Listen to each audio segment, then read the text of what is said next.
I'm Shailesh Mani. I'm the head of IT and supply chain for a company called Flamingo International. Flamingo International is a global duty-free operators. We are operating around 33 countries globally, mainly in Asia Pacific and Africa and European regions. So I'm catering to the Middle East and Africa. Me and my team is catering to Middle East and Africa. Balance global locations. We are controlling from Dubai global office for a policy matters only. So we are having ERP there in place. We can take the name. We are running on SAP.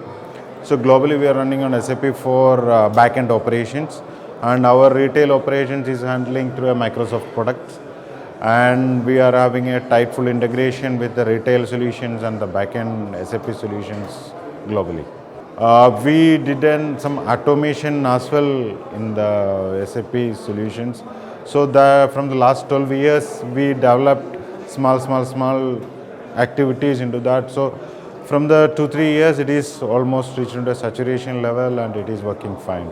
See, the problem with us is that there was a traditional way of doing business with some processes which may mapped into the system.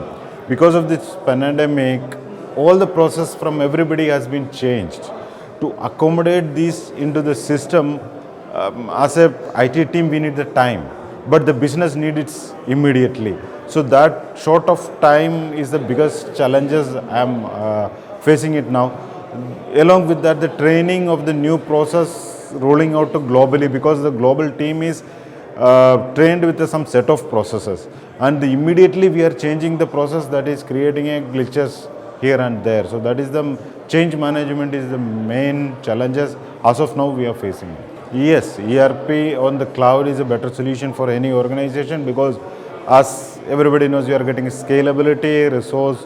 Now the another challenge is the resource availability. So that challenges you goes backup protection and everything you are getting in the cloud, and you don't have to worry about the hardware expiry or something. Every 7 years you have to refresh the hardware, reinstall the complete solution. That headache is going.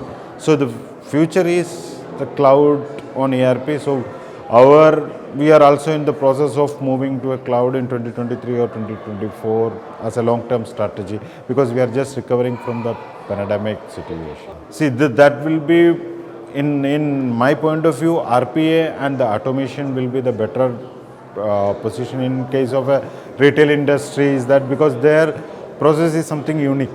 Always material is coming, doing the inventory management and selling through the retail stores. So sort of that process can be get automated through the RPA processes. And in retail side, again, artificial intelligences. How many people are coming to the shop, how much sales are getting materialized, all those things can be achieved through the AI.